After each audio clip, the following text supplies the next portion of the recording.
Subhanahu wa Ta'ala menjelaskan dalam surat Al-Lail tentang perbedaan jalan hidup manusia. Ada yang bersedekah, bertakwa, namun ada juga yang merasa kikir dan mendustakan janji Allah. Dijelaskan bahwa perbuatan baik seseorang tidaklah sia-sia. Allah menjanjikan kemudahan bagi orang yang memberi dari hartanya demi kebaikan. Surat Al-Lail mengajarkan bahwa harta yang dibelanjakan di jalan Allah dengan niat suci untuk meraih ridhonya, harta tersebut akan menjadi simpanan yang abadi. Harta itu tidak hilang, tapi berubah menjadi cahaya di alam kubur dan penyelamat di akhirat. Dijelaskan juga, jika seseorang menggunakan hartanya di jalan penuh kemungkaran, maka Allah akan mudahkan jalannya dan memasukkannya ke dalam api neraka. Lalu, sudahkah kita mengikhlaskan sebagian dari apa yang kita miliki untuk bekal di akhirat? Sudahkah kita mengutamakan kebaikan daripada menumpuk harta dan menjadi sia-sia? Subhanallah walhamdulillah wala ilaha illallah Allahu akbar wala haula wala quwwata illa billahil aliyyil azim. Subhanallah walhamdulillah wala ilaha illallah Allahu akbar wala haula wala quwwata illa billahil aliyyil azim. Sallu ala Nabi Muhammad. Alhamdulillah, alhamdulillahi rabbil alamin. Puja dan puji mari kita panjatkan atas kehadirat Allah Subhanahu wa taala. Tidak lupa kita berikan salawat dan salam kita kepada junjungan kita Nabi besar Muhammad sallallahu alaihi wasallam beserta keluarganya, sahabatnya dan umatnya yang setia hingga akhir zaman. Bu, Pak, kalau kita kelak meninggal dunia, Bu, meninggal. Mau duluan apa belakangan? Meninggal pasti. Kelak kita meninggal dunia, kira-kira bekal apa yang kita bawa ke alam akhirat nanti? Amalnya apa? Amal soleh bentuknya apa? Sedekah. Suami dibawa enggak? Mau ikut enggak Pak kalau ibu meninggal? Pak? Pak? Suruh jawab diem aja ini. Ibu mah meninggal aja saat gitu. Bu? Kalau bapak meninggal ibu mau ikut gak? Kompak banget kagak. Pada saat kita meninggal dunia, yang mau dan ikut kepada kita semua adalah amal soleh kita. Di antaranya ada harta-harta yang kita sedekahkan juga ikut akan menjadi pahala kita nanti. Dan itu akan jadi tabungan kita di alam akhirat. Nah, pada saat ini kita akan membahas tentang harta yang akan kita bawa pada saat kita meninggal dunia. Walaupun mobil nggak ngikut, rumah nggak ngikut, istri nggak ngikut, suami nggak ngikut, anak nggak ngikut, ada yang ngikut sama kita. Apa itu? Akan dibahas bersama dengan guru kita. Yang pertama ini akan disampaikan oleh guru kita Al-Mukarram Al-Ustadz Alfian Hidayat yang akan menafsirkan surah Al-Lail ayat 1 sampai 11. Untuk itu kami persilakan. Silakan Kiai Fadl.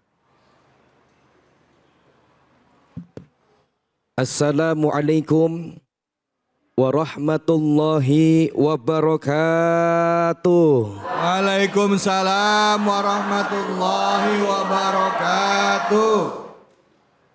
Jalan-jalan ke Ciawi, pulang-pulang beli nanas. Cakep. Yang jawab salam dengan sepenuh hati, mudah-mudahan kreditannya, tunggakannya, utangnya biar pada lunas. Amin. Yang paling kenceng ngamininnya ketahuan utangnya paling banyak. Saya dong. Bismillah walhamdulillah.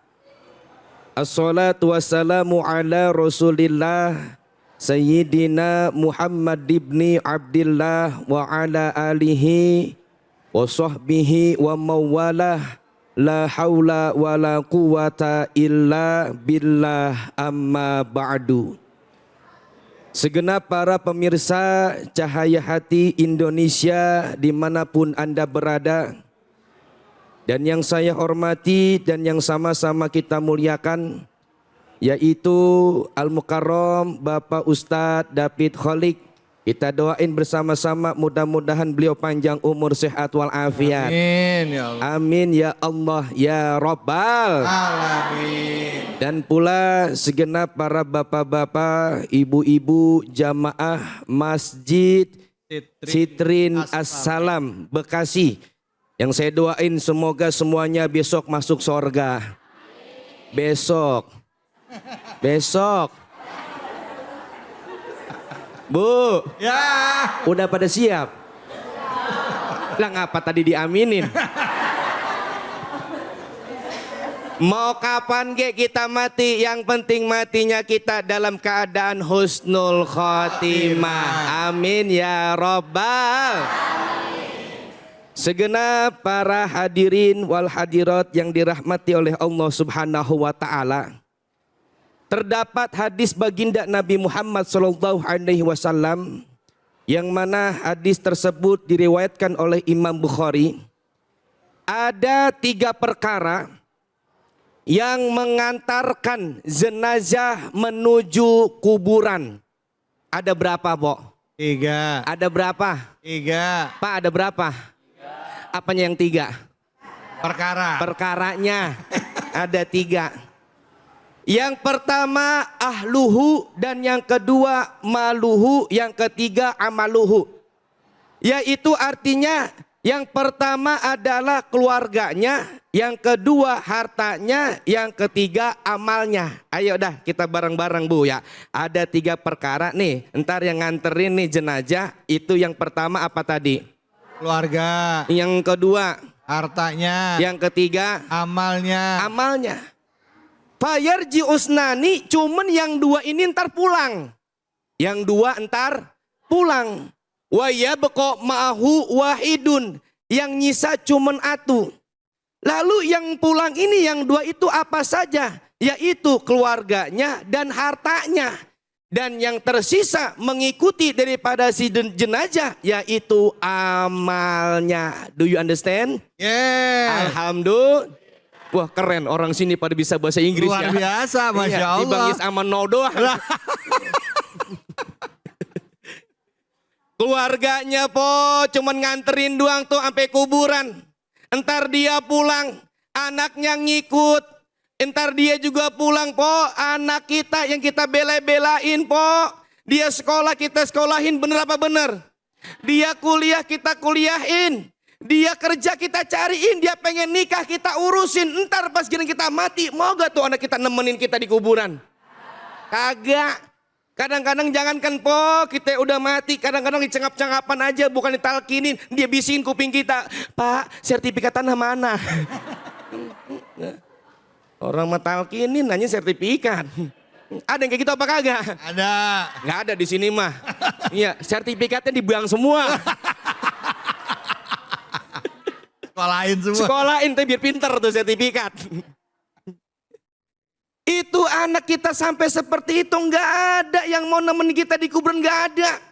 Makanya hidup ini nggak ada yang setia. Dulu suami istri kan ketika menjadi pengantin baru, dia ngomong di bawah pohon kelor.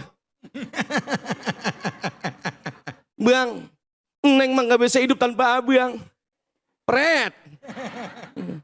Laki ngomong sama, abang juga nggak bisa hidup tanpa abang, tanpa Neng. Saya mau tanya dia, ntar pas giliran bini mati mau ngikut kuburan apa kagak? Kagak Bu, kalau misalnya laki mati ntar mau nemenin di sono. Kagak, iya. Lakinya meninggal dunia mati kan. Ada yang ngurugin. Kata bininya, cepetan apa diuruk. Emang apa po? Gue pengen kawin sama RT. Ada RT ada mari. Coba. Baru kelar 7 hari, 40 hari, 100 hari. Itu bininya yang tadi masih ada lakinya kagak pernah dandan. Pas dia udah jadi janda, bu, lipstikan lagi.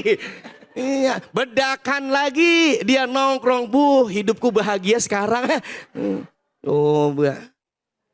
Lakinya nih masih hidup, bininya meninggal duluan. Pas kelar 100 hari pura-pura meriang dah. Ditanya sama anaknya, Baba mau makan apa? Enggak mau. Ayam bakar, kagak. Kawin, mau. Enggak ada yang setia, enggak ada.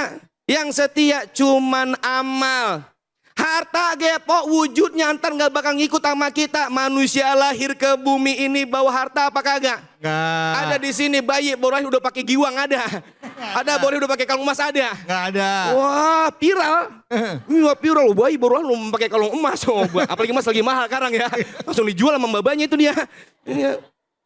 Ntar juga kalau mati lah nggak bawa apa-apaan, timbang dibungkus pakai kain. Kain kapan? Kenapa itu namanya itu kain namanya kapan? Ini mengingatkan kepada kita kapan kita mati, begitu. Harta wujudnya nggak bakal ikut sama kita. Selepas kita dikebumikan, mobil pulang, motor pulang. Jangankan mobil motor, ada pengki aja tinggal diambil lagi sama dia. Iya. Tengah jalan kan, oh pengki ketinggalan, ambil lagi ambil.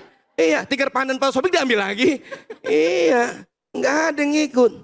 Cuman yang ngikut dengan kita adalah amal soleh. Amal soleh itu banyak. Sedekah amal soleh. Infak amal soleh. Sholat amal soleh. Senyum aja senyum itu amal soleh.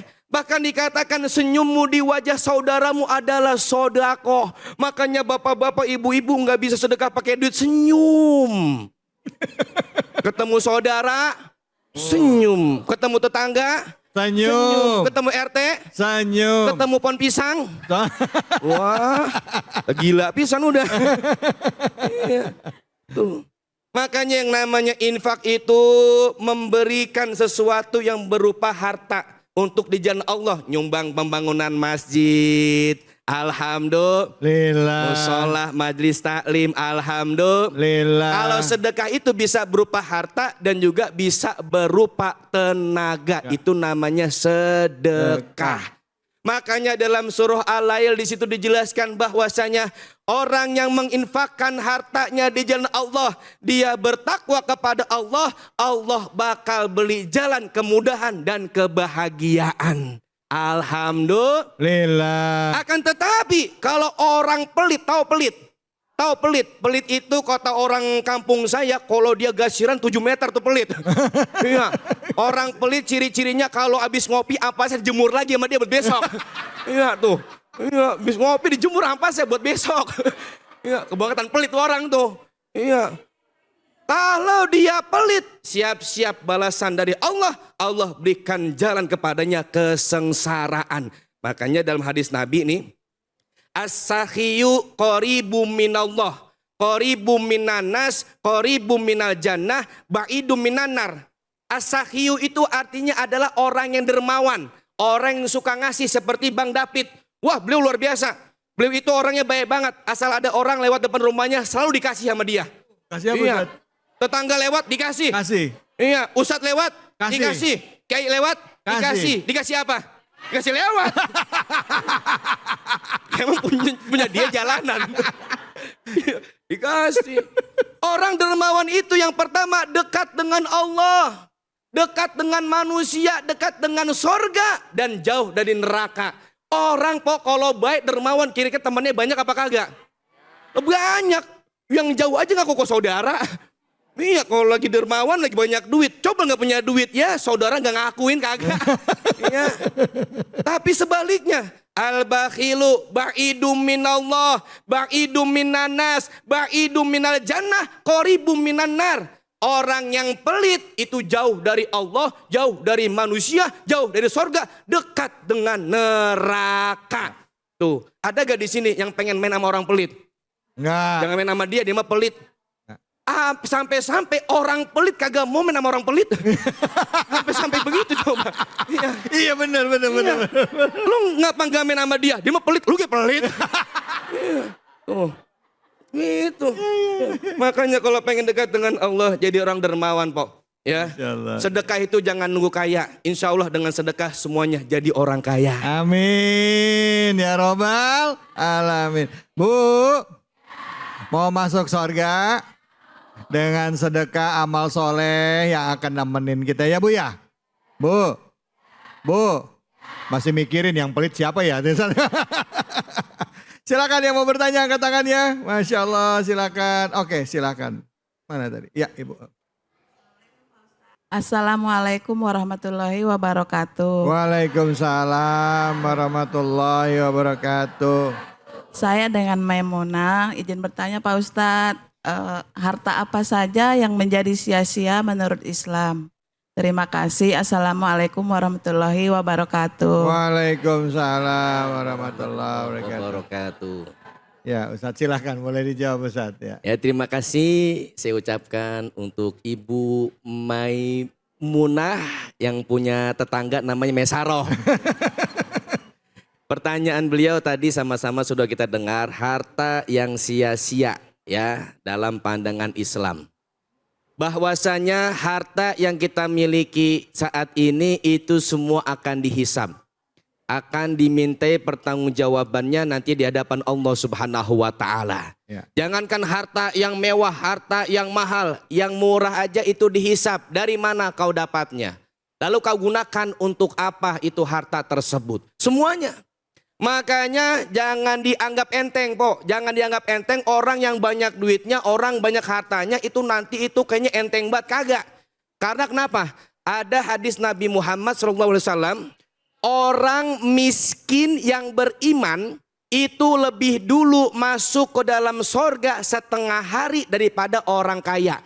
Setengah hari di sono adalah yaitu 500 tahun. Karena bandingkan alam dunia dengan alam akhirat adalah 1000 tahun. Di sini, di sono adalah 1 hari. Kira-kira nih Bu, kalau orang miskin beriman masuk surga duluan daripada orang kaya, kira-kira enak gak jadi orang miskin?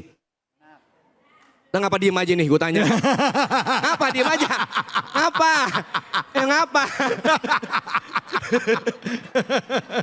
Enak gak jadi orang miskin? Nggak enak. Kalau enak, tetap baik urusan kayak gini pengen kaya-kaya juga.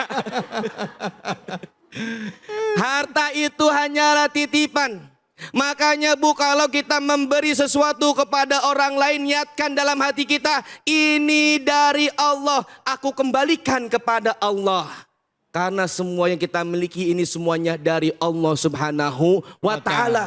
Makanya gunakanlah harta itu sebaik-baik mungkin. Jangan disia-siain. Ini kadang-kadang mohon maaf lahir dan batin, kalau lagi susah mah roman-romannya sering banget bangun tengah malam. Kayak ibu-ibu di sini romannya kelihatan banget kalau tengah malam suka bangun. Ya. Iya, ngapain, Po? Pipis doang. Habis pipis ngapain lagi? Wah, abis pipis langsung tidur. Jorok banget.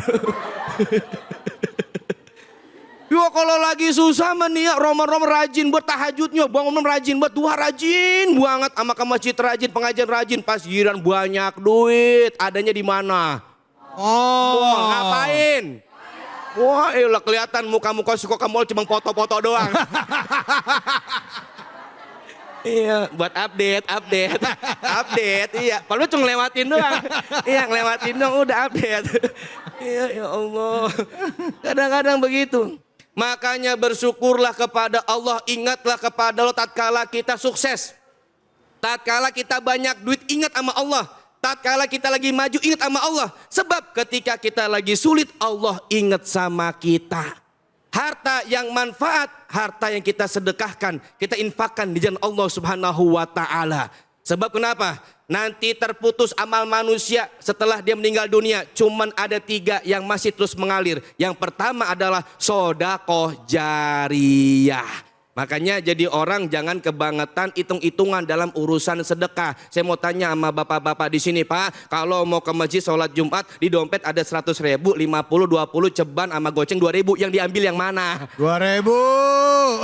Deh. 2.000 Bang David, 2.000 masukin dalam kotak kan ya. Dia ngomong, ya Allah masukin hamba ke dalam sorga. Kata mereka sorga 2.000.